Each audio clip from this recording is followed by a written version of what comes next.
2006, uma sonda espacial partiu da Terra com uma missão audaciosa: explorar o último e mais misterioso planeta do Sistema Solar. Mas o que ela encontrou foi muito mais do que esperava. Em uma jornada épica de mais de 13 anos e 7 bilhões de quilômetros, ela revelou os segredos de um mundo gelado e partiu para regiões além do último mundo conhecido. Ela é a New Horizons. E hoje, vamos contar a história dessa sonda espacial, suas descobertas e o futuro da missão, que atualmente explora as regiões mais inóspitas e distantes do nosso Sistema Solar.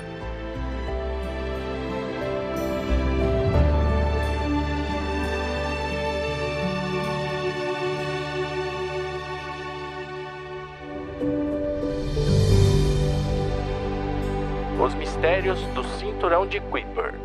Além dos planetas que conhecemos, existe uma região do Sistema Solar que pouco sabemos e que guarda muitos mistérios: o Cinturão de Kuiper, um anel de corpos congelados que orbitam o Sol a uma distância entre 30 e 50 vezes maior que a da Terra.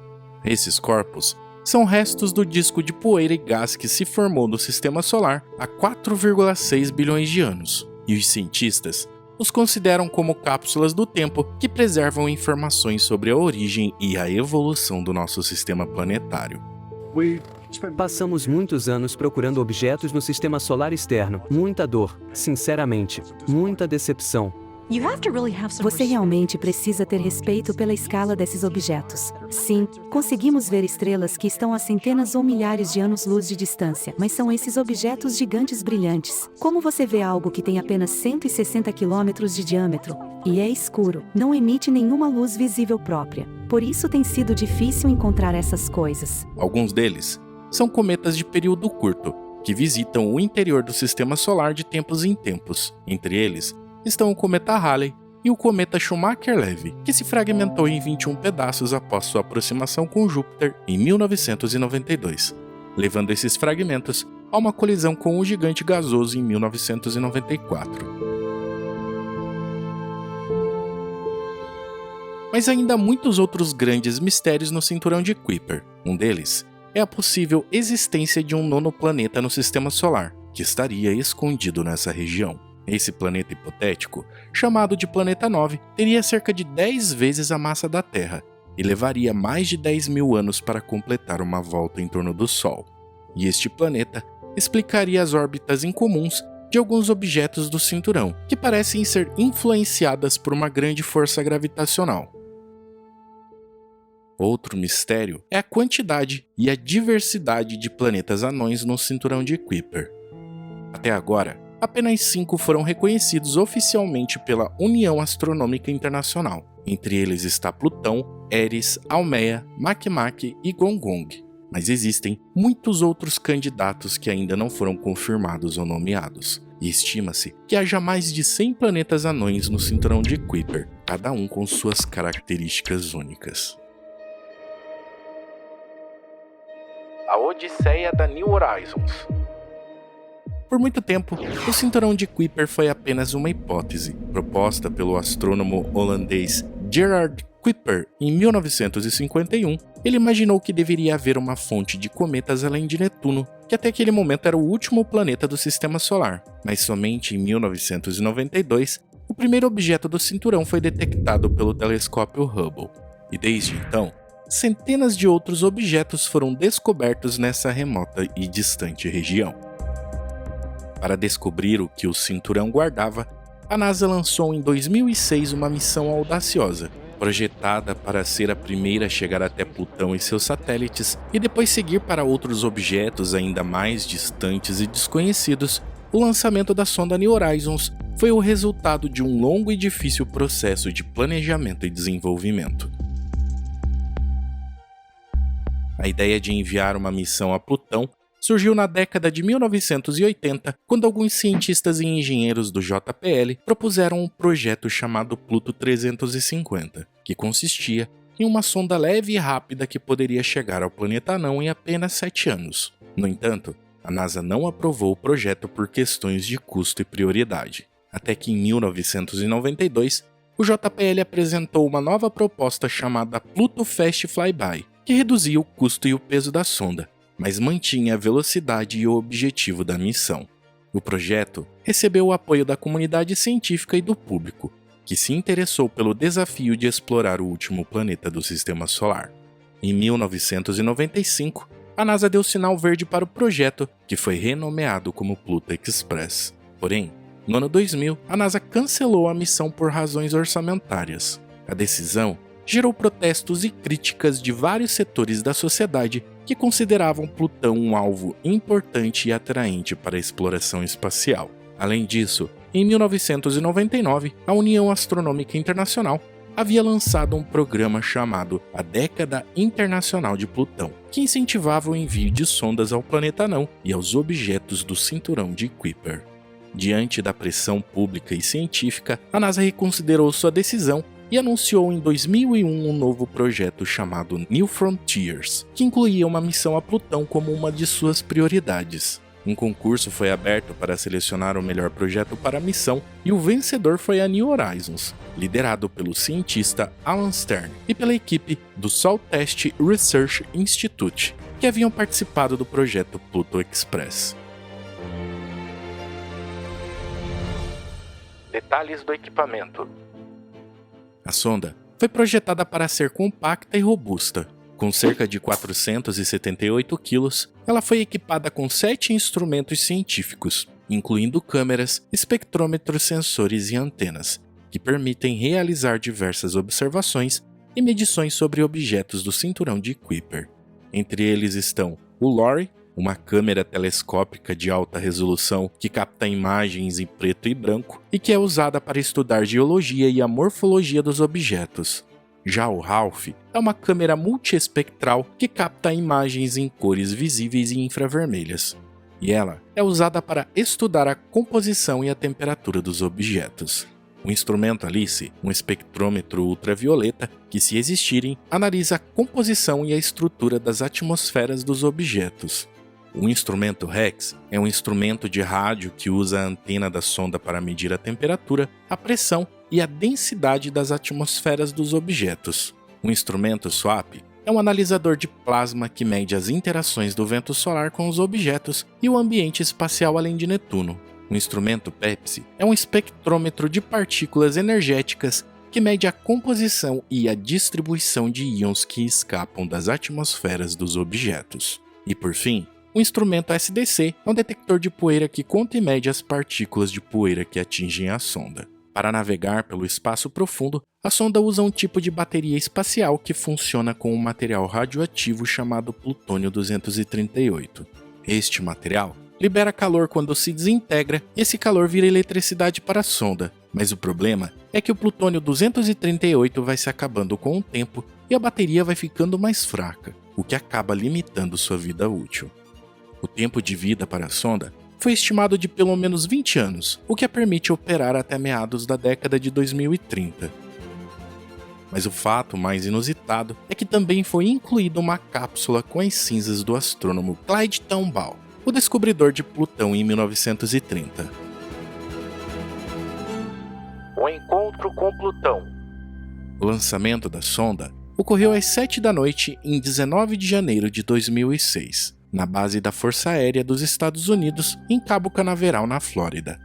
Lançada pelo foguete Atlas V 551, o mais poderoso disponível na época, permitiu que ela atingisse uma velocidade tão grande que em apenas 9 horas ela passou a órbita da Lua, o que é rápido quando comparamos com os 4 dias necessários em qualquer outra nave utilizada até hoje. Mas isso não era suficiente para chegar a Plutão em tempo hábil. A sonda precisava de um impulso extra para aumentar sua velocidade e encurtar a viagem. Por isso, ela foi programada para fazer um sobrevoo por Júpiter em 28 de fevereiro de 2007, aproveitando a assistência gravitacional do planeta gigante. E no caso da New Horizons, ela ganhou uma velocidade de mais de 14 mil km, chegando a incríveis 58 mil km por hora, o que a faria economizar 3 anos de viagem. Além de acelerar a sonda, o sobrevoo por Júpiter também serviu como um teste para seus instrumentos científicos e também foi uma oportunidade para realizar observações inéditas do planeta e de suas luas. Ela também estudou as características físicas e químicas das 4 maiores e mais conhecidas luas do planeta, entre elas Io, Europa, Ganimedes e Calisto.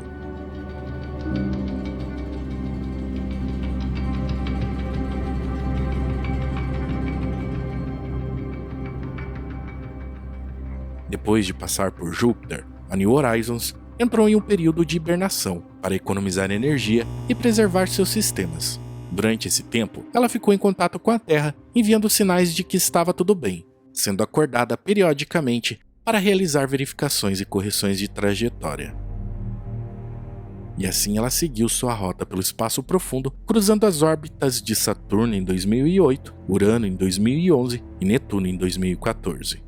Até que em 2015, um ano depois de passar por Netuno, a sonda estava finalmente prestes a realizar o sobrevoo mais importante da sua missão, passar a apenas 12.500 km do planeta e capturar imagens e dados inéditos sobre o planeta e seus satélites. Mas a apenas 10 dias do encontro histórico, algo inesperado aconteceu. No dia 4 de julho de 2015, a equipe da missão recebeu um sinal de alerta da sonda.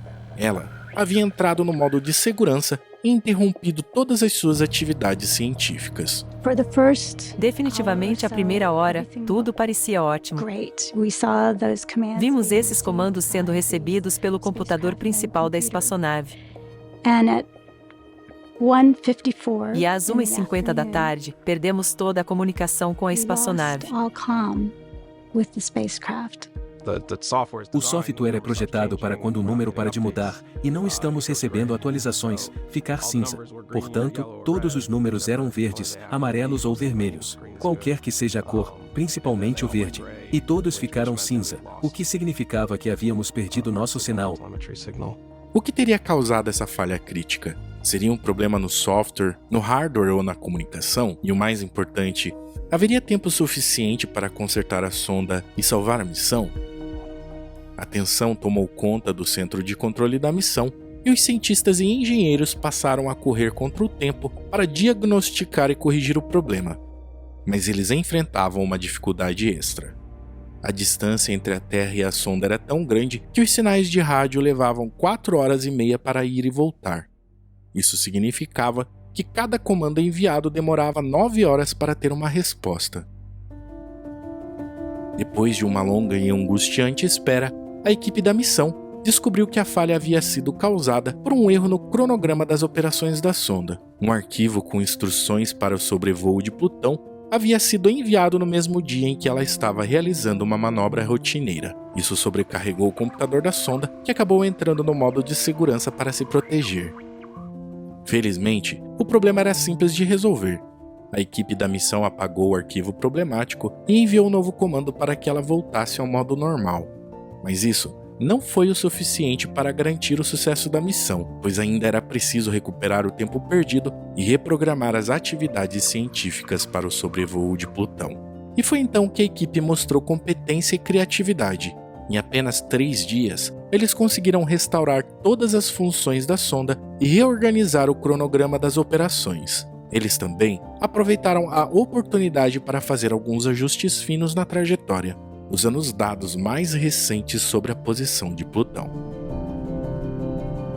E no dia 7 de julho de 2015, ela enviou um sinal verde para a Terra, confirmando que estava tudo bem e que estava pronta para retomar sua missão histórica. A equipe da missão pôde comemorar e respirar aliviada, pois haviam superado um grande desafio e salvado a missão de um possível fracasso. Cheguei esperando trabalhar 1 hora e ir para a praia, então estava de bermuda e sandálias, e acabei ficando 3 dias. No dia 14 de julho daquele ano, entrava para a história da exploração espacial como o dia em que a sonda New Horizons realizou o primeiro sobrevoo por Plutão e seus satélites. Um momento de emoção e expectativa para os cientistas e o público que acompanhava a missão.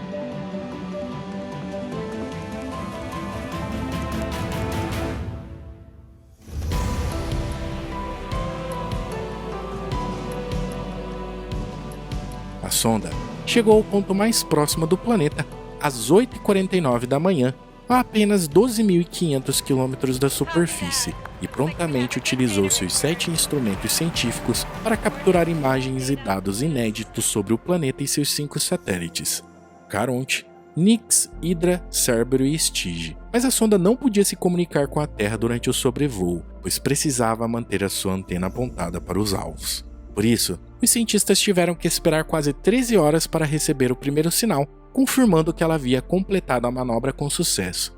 E quando o sinal chegou, a equipe comemorou o sucesso da missão. E eles tinham muitos motivos para comemorar, pois o sobrevoo por Plutão foi um evento rápido e intenso. A sonda passou direto pelo planeta anão sem entrar em órbita, pois não tinha combustível suficiente para frear e se manter estável. E nessa passagem, ela também tinha que aproveitar a janela de oportunidade para observar Plutão e seus satélites, que só ocorre a cada 248 anos quando ele está mais próximo do Sol. A sonda levou cerca de 3 horas para atravessar todo o sistema de Plutão, desde o primeiro até o último satélite. No momento da sua aproximação máxima, ela estava viajando a uma velocidade de mais ou menos 50.000 km por hora.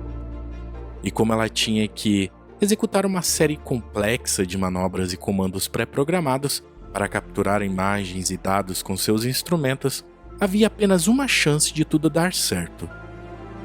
Nos dias seguintes, a sonda começou a enviar as imagens e os dados coletados durante o sobrevoo, mas isso também levou tempo, pois pela longa distância, a taxa de transmissão dos dados era muito baixa, levando mais de um ano para enviar todos os dados coletados para a Terra.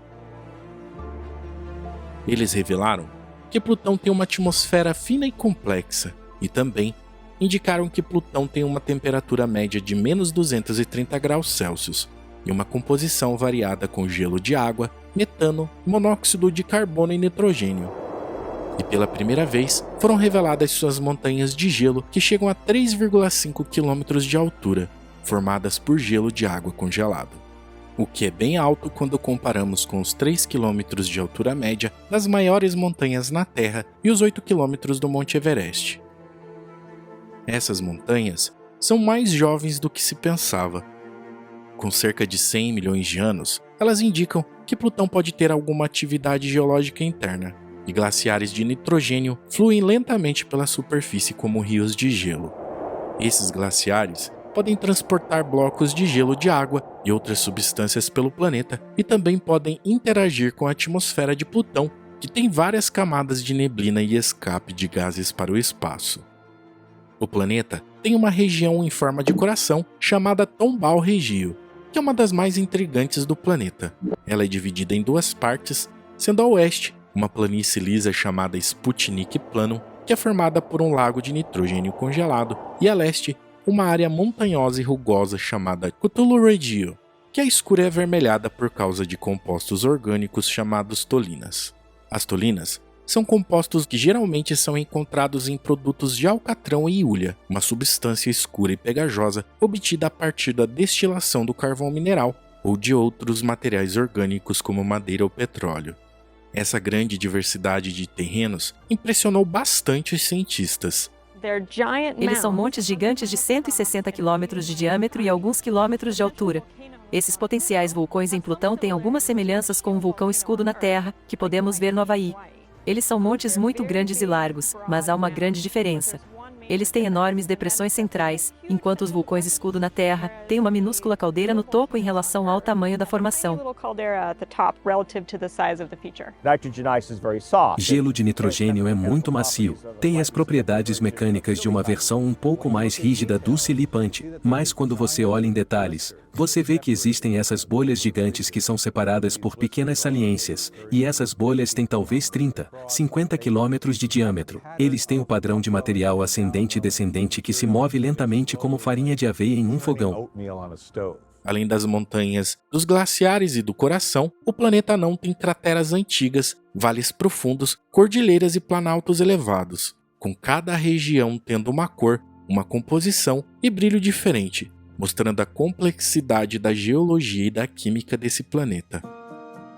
Os 5 satélites também foram observados pela sonda e revelaram características surpreendentes. Caronte O maior deles tem uma superfície rachada em um cânion gigante. Nix e Hydra têm formas irregulares e rotações caóticas, e Cerbero e Stygia têm tamanhos menores do que se esperava.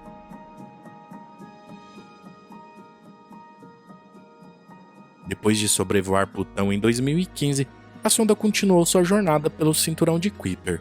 E como essa região abriga milhares de objetos de gelo remanescentes da formação dos planetas, a NASA queria explorar um desses objetos com a sonda. Mas qual seria seu melhor alvo? A escolha foi feita com a ajuda do Hubble, que em 2014 descobriu um objeto pequeno e misterioso na órbita do Sol, a cerca de 6,5 bilhões de quilômetros da Terra.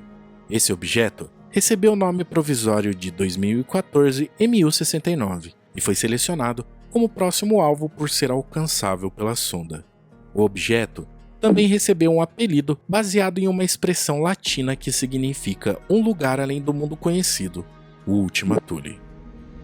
O sobrevoo por Ultima Thule aconteceu no dia 1º de janeiro de 2019, marcando um novo recorde na história da exploração espacial. A sonda passou a apenas 3.500 km da superfície do objeto, a uma velocidade média de 51.000 km por hora. As imagens revelaram que Ultima Thule tem uma forma alongada e semelhante a um amendoim, composta por 2 lóbulos unidos por uma região estreita. Os lóbulos foram batizados de Ultima e Thule, com um deles tendo 19 km e o outro 14 km de diâmetro, que giram em torno de um centro comum. O que significa que no passado eles se uniram por algum impacto de baixa intensidade. O Ultima Thule também tem uma composição de gelo e poeira, que se juntaram nos primórdios do Sistema Solar. Pela falta de interação solar, esse material é considerado um objeto primitivo e preservado, que pode nos contar como eram os blocos de construção dos planetas. Os dados revelaram que Ultima Thule tem uma superfície escura e avermelhada, que assim como Plutão também é coberta por tolinas. Neste momento, a sonda continua sua jornada pelo cinturão de Kuiper, e como ela tem combustível e energia suficientes para operar até pelo menos 2030, a NASA quer aproveitar essa oportunidade para realizar mais ciência com ela, orbitando novos objetos como fez com o Ultima Thule em 2019. Mas a missão também enfrenta algumas incertezas, pois a NASA e a equipe científica da sonda estão em uma disputa sobre o financiamento e o foco da missão nos próximos anos, com a NASA querendo que a sonda se concentre na heliofísica, o estudo do Sol e do seu impacto no Sistema Solar, enquanto a equipe científica quer que a sonda continue a explorar o cinturão de Kuiper e seus objetos. Além disso, a sonda depende de uma rede de antenas terrestres para se comunicar com a Terra, chamada Deep Space Network. Essa rede é compartilhada por outras missões espaciais e tem uma capacidade bastante limitada. E à medida que a sonda se afasta cada vez mais da Terra, ela precisa de mais tempo e potência para enviar e receber esses sinais. Apesar desses desafios, a sonda New Horizons ainda tem muito a contribuir para a ciência e para a humanidade, pois ela é uma das poucas espaçonaves que já saíram do Sistema Solar interno e que estão explorando as fronteiras do desconhecido. E ela segue os passos das sondas Voyagers, que foram lançadas na década de 1970 e que já entraram no espaço interestelar. E assim como as Voyagers levam consigo um disco dourado com mensagens e imagens da Terra, a New Horizons também leva 7 itens curiosos, entre elas as cinzas que mencionamos do astrônomo que descobriu Plutão, Clyde Tombaugh, 2 bandeiras dos Estados Unidos, 2 moedas que representam o estado de Maryland, onde ela foi construída, e da Flórida, onde ela foi lançada, e também um CD com o nome de 434 mil pessoas que enviaram seus nomes em 2005 a um site da NASA. E também está embarcado um selo postal americano de 1991, onde nele tem a imagem de Plutão com a frase "ainda inexplorado". Então, essas sondas são como embaixadoras da humanidade no espaço profundo, levando um pouco da nossa história, da nossa cultura e do nosso conhecimento além do Sistema Solar, como verdadeiras testemunhas da nossa curiosidade, da nossa criatividade e da nossa coragem para explorar o desconhecido, todos baseados em um distante passado, em um pequeno pálido ponto azul, em uma pequena estrela amarela que um dia foi a nossa morada. Tu veux savoir s'il va pleuvoir c'est pas toujours facile quand il fait noir. Est-ce que tu y crois? C'est difficile à dire. Le goût de l'espoir, un coin tranquille, peut-être une île, vie indocile. La nuit défile.